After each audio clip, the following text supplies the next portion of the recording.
Hello everyone, welcome back to Believe Science Academy, Bangalore. This is Daily News Analysis. Today, that is 31st July 2025, we will be discussing some important articles, especially from UPSC mains perspective. I'll be focusing mainly on the mains perspective because the mains is nearby. So, the first article for the day is taken from the front page of the Hindu, which talks about a very concerning issue or the development that is happening at the global level and which has a heavy repercussions on India as well. That is Trump's 25% tariff and penalties set to hit India. Okay, kind of a trade war between India and America or USA. It is more like a trade imposition by America rather than trade war. The context is US President Donald Trump has announced 25% tariff and an unspecified penalty on Indian imports starting from August 1, citing strategic and trade related concerns. Okay, this is going to be a very grave concern for India. So, Donald Trump, under his Make America Great Again or under his protectionist policies, is trying to maintain a sort of balance between trade and commerce between different countries. In that aspect, he is trying to bridge the deficit that it has with respect to India. So, key reasons is, one is India, Russia defense and energy ties. So, as we know, Russia and USA are strong rivals, okay, from the Cold Era time itself. So now if India is moving towards Russia, and India has always been a friend of Russia, so now it is moving towards major defense and energy ties. As a result, Trump has cited that India's continued military and energy imports from Russia, despite the global push to isolate Russia over the Ukraine war. One of the reasons given Trump, he says that the world wanted to isolate Russia because of their aggressive policy towards Ukraine. However, India is not allowing us to do so. Next, trade barriers. It accused India of imposing high tariffs and maintaining obnoxious non-monetary barriers that restrict US goods. Next is reciprocity and trade balance. Asserted that US has received little in return in trade with India due to these barriers. Okay, so he is saying that one thing you are doing is you are doing trade with our rivals. On top of that, you are not allowing us to sell our goods in your markets. And on top of that, you are putting extra barriers, extra tariff barriers, so that we are not getting anything in return for the trade you are doing in America. So these are the reasons. So what will be the implications? Obviously, it is going to have a risk, that is bilateral trade deal at risk. Like India and USA are trying to move towards free trade agreement or bilateral trade agreement, but this move is going to have a larger implications on the particular trade deal. This could derail ongoing talks on both mini deal and a proposed bilateral trade agreement due by fall 2025. Next, export uncertainty, that is the unknown penalty. Unknown penalty adds risk for Indian exporters, especially the MSMEs and agriculture related sectors. Next is global signal, that is part of broader US protectionist stance termed Liberation Day tariffs affecting multiple countries. It is not just India which has been affected by tariffs, there are many other countries which have been affected as well. So India's response, the response has been that the Commerce Ministry said that it is studying the implications and reaffirmed its commitment to fair, balanced trade agreement. Next is India vowed to protect national interest, especially of farmers, entrepreneurs and MSMEs. And the way forward, moving forward, there has to be a resuming of diplomatic negotiations on trade at both ministerial level as well as working group levels. We cannot let this happen. We cannot let the trade war continue. We should bring some sort of dialogue and debate to the fora here. Next, consider market diversification to reduce dependency on US access.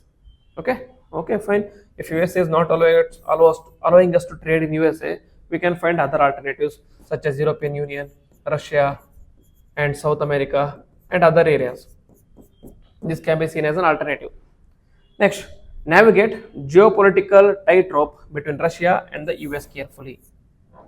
Okay, so India should navigate the relation between India USA and India, Russia, because it is going to have larger implications in the coming future.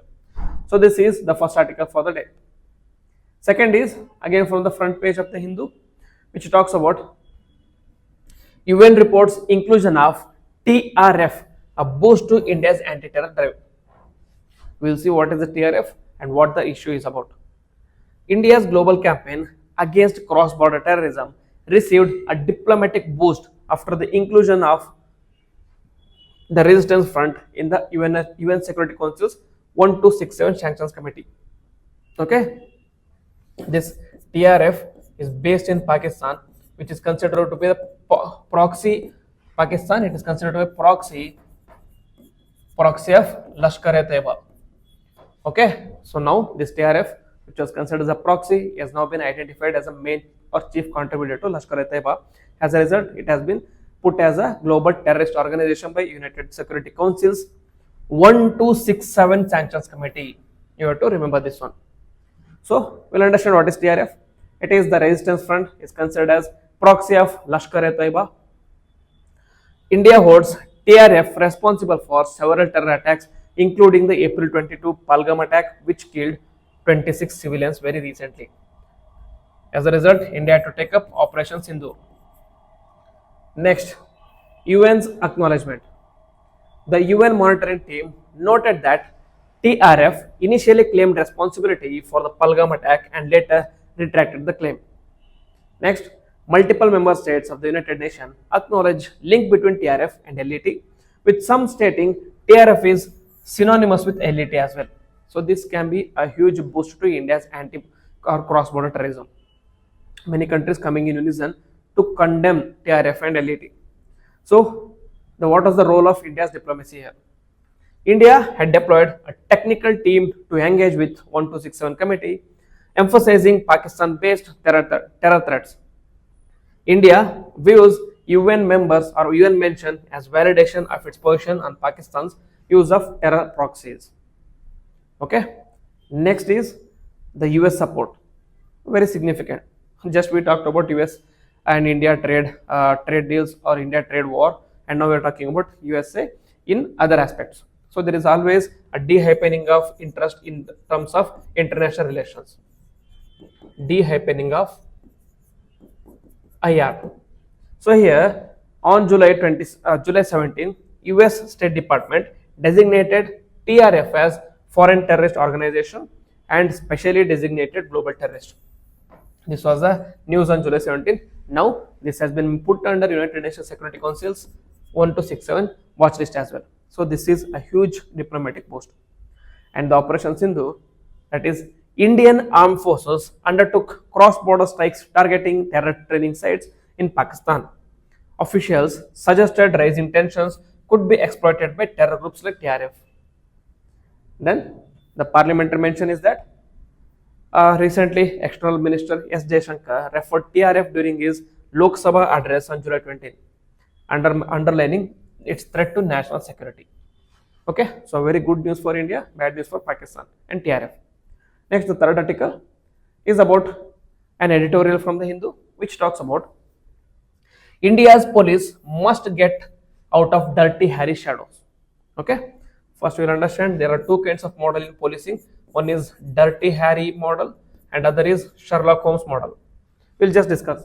The context is that the article critiques that the prevalent culture of custodial torture in Indian policing, contrasting two sides.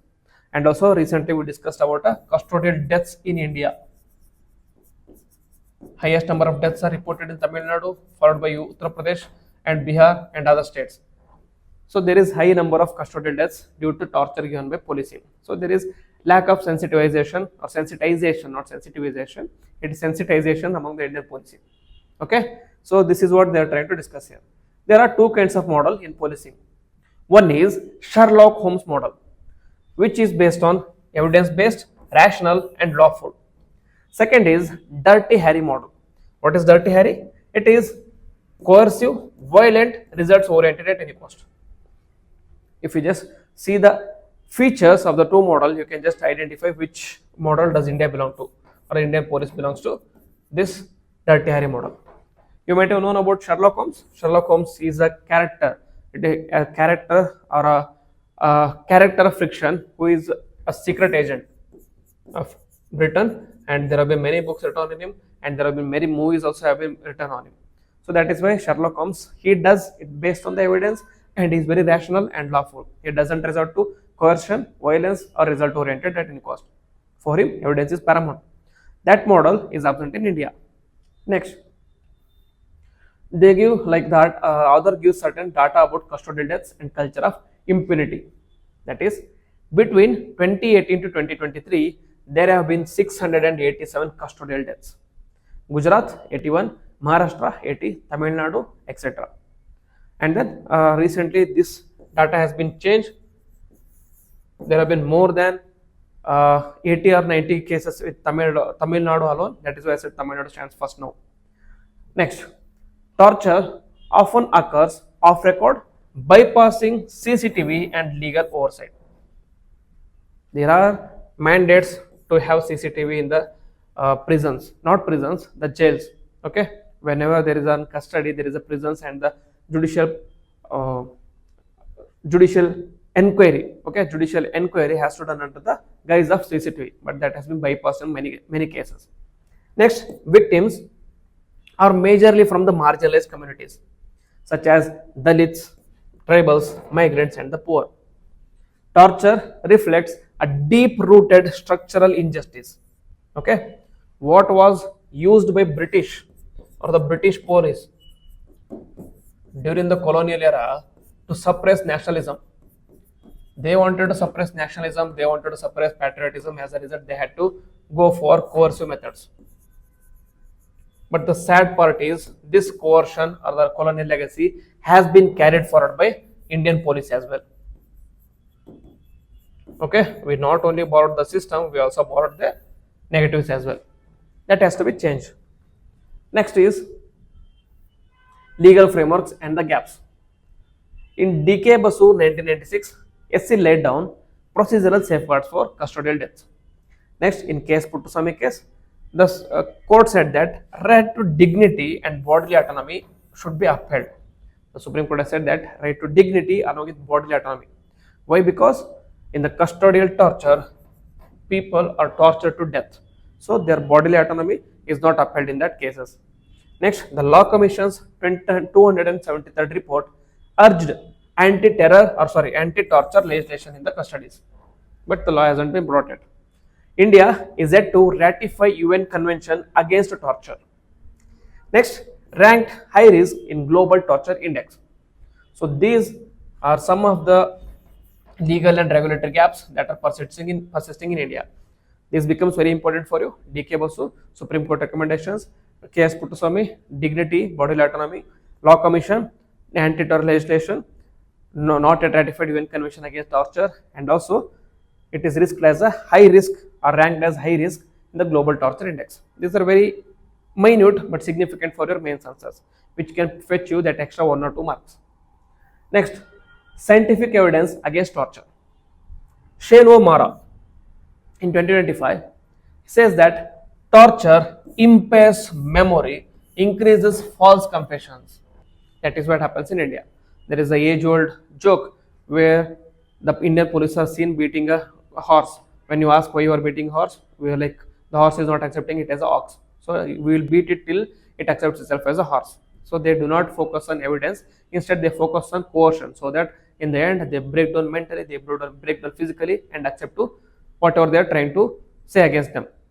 Next, real world failures are in the Algerian War, CIA black sites, and 75 plus wrongful convictions in the US via Innocence Project. Okay, that CIA black sites and the Algerian wars, what used to happen was the people were tortured to their death.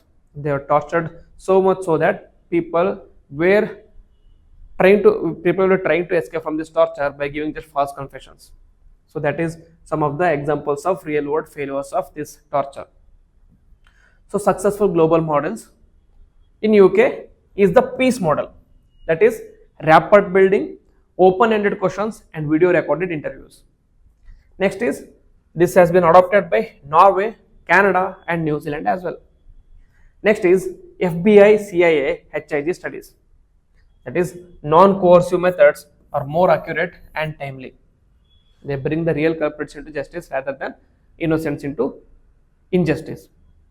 Examples, that is Anders Breivik, Norway, interrogated respectfully and he fully confessed to his mistakes.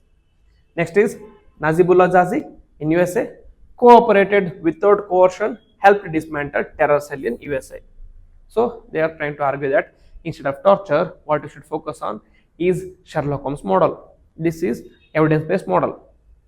Next, the policy recommendations under the articles are ratify UN Convention Against Torture, enact a standalone anti-terror law, implement peace model in all states. This peace model is borrowed from UK. Next, train constabulary on non-coercive investigation techniques, and also declare zero tolerance for custodial abuse.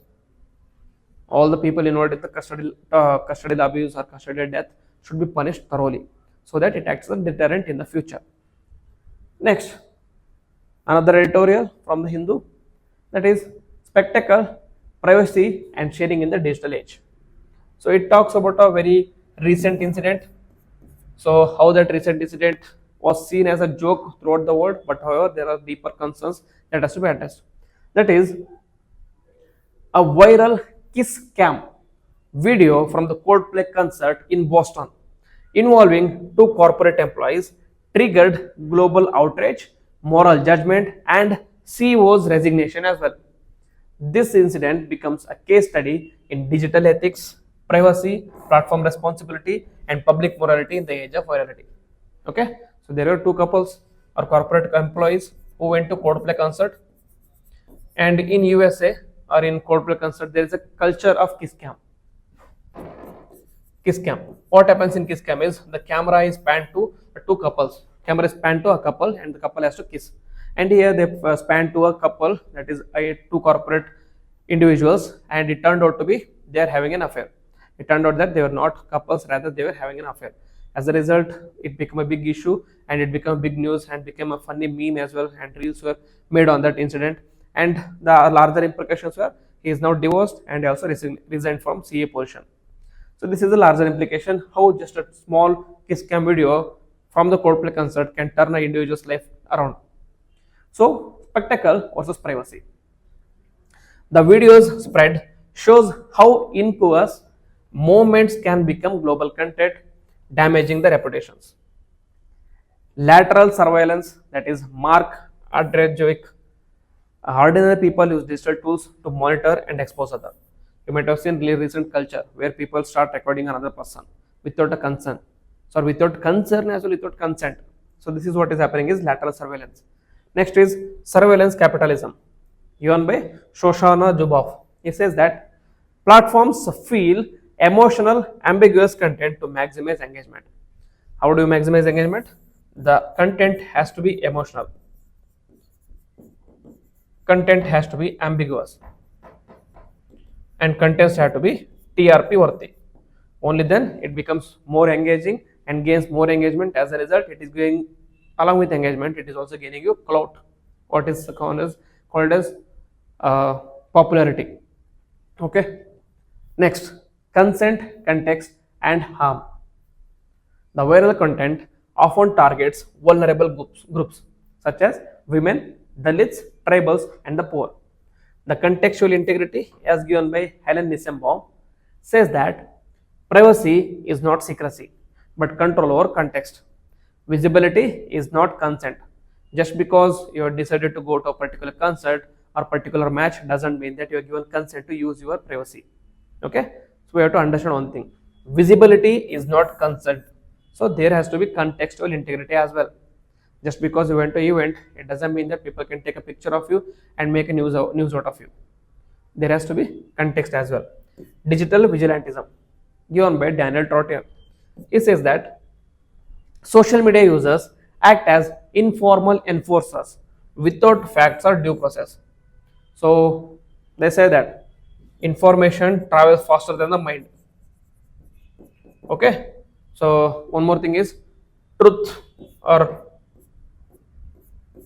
truth travels slower, while lies travel at light speed. Okay, that is what happens in social media era. People are not interested in knowing the context.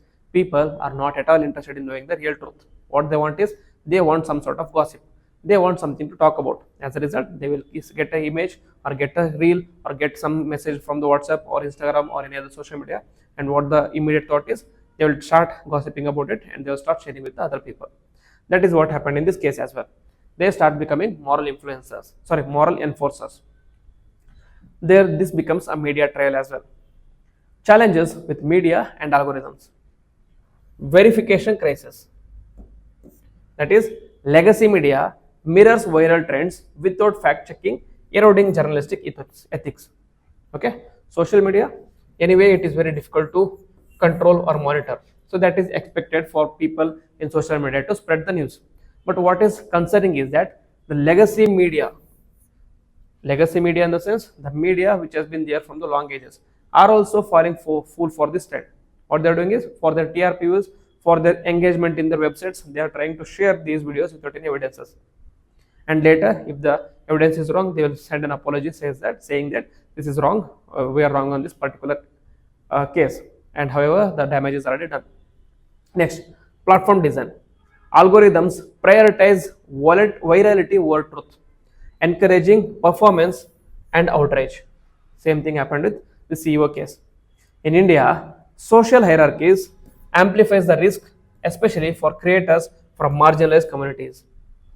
Okay, so we have to address key issues here. That is, visibility is not consent, and creators cannot be subjected to media trail without proper context. Okay, that is the vision. So moving forward, there should be public awareness, that is, promote empathy and digital responsibility via education, platform accountability, tech solutions to flag or slow harmful content needed, responsible journalism, that is, reaffirm gatekeeping and verification standards. First, do a fact checking, only then go for publishing it. Next, user self reflection. Recognize the ethical cost of recording or sharing a sensitive moments. Though what they are indulging, that may be unethical or immoral depending on the context. However, we were wrong to record them. We were wrong to record them and share them and make it a big real out of it. Now the lives of 2 people have lost. Not just 2 people, 4 people have lost. Like, fine. Next is the prelims pointer. In the first page of the Hindu today's newspaper, there was an image talking about Severodvinsk and the Kuril Islands. Okay, Severodvinsk is the main town in a Paramushir Island, which is part of northern Kuril Islands. The Kuril Islands are volcanic archipelago stretching between Russia's Kamchatka Peninsula and Japan's Hokkaido Island. They lie in the Pacific Ring of Fire, making them seismically active and prone to earthquakes and tsunamis. So this is the image that was shown in the Hindu. Recently there was an earthquake. As a result, the tsunami was happening in this particular area. So a massive 8.8 magnitude earthquake occurred near Kamchatka Peninsula on Wednesday. It triggered tsunami waves which were directed towards Japan, Hawaii and US West Coast. And Severodvinsk was amongst the closest inhabited regions to the epicenter and was significantly affected. What is the epicenter? So if this is the earth and if this is the surface, okay, the earthquake normally happens in the underground. Okay, when the earthquake happens in the underground, earthquake waves start hitting. So if this is the focus from where the actual earthquake waves start propagating, and the nearest place on the earth where the waves hit in the beginning, hit the first land, is called as epicenter. Okay, this is epicenter and this is focus. So Kamchatka or Severodvinsk was the closest to this epicenter, and as a result, it was more affected. As we move away from the epicenter, the effect goes on decreasing, and if you are closer to the epicenter, the effect goes on increasing. Next, geopolitical significance. The Kuril Islands are administered by Russia, but Japan claims the southern Kurils, which are called as Northern Territories of Japan. So Kuril Island is an issue between Japan and Russia. The dispute over these islands has prevented the signing of World War II peace treaty between Russia and Japan. So that is the significance of these islands. And along with this, there is also environmental and geological importance.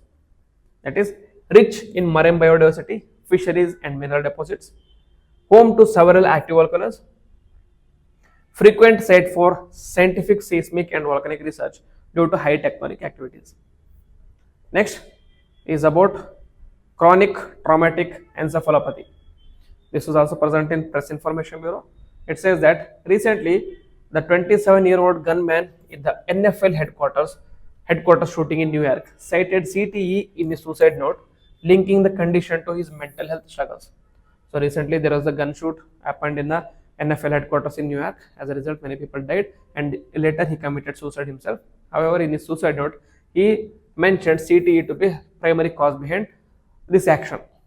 So what is CTE? CTE is degenerative brain disorder which is caused by repeated head injuries or concussions seen in contact sport athletes such as football, hockey, boxing and military veterans exposed to blast. Symptoms are early is mood swings, depression and suicidal thoughts, aggression, and later memory loss, confusion, poor decision making, and advanced is Parkinson like movement problems. What is Parkinson? Parkinson is where you are not able to control your body. The like great Muhammad Ali, who was the greatest boxer that ever lived on the earth, suffered from this Parkinson disease. So when there is CTE at the advanced stage, you are going to experience Parkinson like movement problems. Progression and diagnosis. Symptoms appear after years of trauma. Diagnosis is currently only possible in postmortem through brain tissue analysis. You cannot prevent it.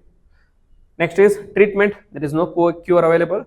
Symptom management through psychiatric care, therapy and medication. That can be done only. So this is CTE. And the last article for the day is Manasa Devi Temple in Haridwar. So recently there was a very disturbing event that occurred in Manasa Devi Temple in Haridwar. There was a stampede and there was a like news that electric wire or cable has been broken down. As a result, electricity is passing through the staircases, etc. As a result, people started panicking and it resulted in a stampede and more than 10 people died there. So a stampede near the temple in Haridwar, Uttarakhand led to 8 deaths and 28 injuries, raising concerns about crowd management in the religious sites. People or students writing mains this year under the disaster management in GS3, stampede becomes very important for you this year. Okay, stampede becomes a very important topic for this year. So learn about stampede properly and learn about the reasons or causes for the stampede, because recently the RCB event happened and in Kumbh Mela also stampede happened. Now also a stampede is happening. So it is a recurring event. So note down about these things. The key facts about the Manasa Devi temple. It is dedicated to Manasa Devi, a form of Shakti or Durga. Location, it is built on top of Bilwa Parvat on the Shivalik hills in Haridwar, Uttarakhand. Part of Panch Tirth, that is 5 pilgrimage sites in Haridwar. It is also known as Bilwa Tirth, a very beautiful temple. And historical significance, it is built by Maharaja Gopal Singh of Mani Maharaja between 1811 and 1815. Symbol of Shakti worship in North India. Temple complex spans 100 acres and deities worshipped here are Manasa Devi and Chandi Devi. Manasa Devi is a wish fulfilling goddess and Chandi Devi is her sister who is also worshipped here. So that is why the Shakti worship which is prevalent in North India, and people visiting this temple throughout their journey to the top chant Jai Mata Di chants. So these are the articles which I want to discuss with you today. If you like the video, then please hit the like button, comment on it and also share with your friends. And if you are new to the channel, please subscribe to the channel and click on the bell icon so that you don't miss any notification. With this, I will end the video. Jai Hind.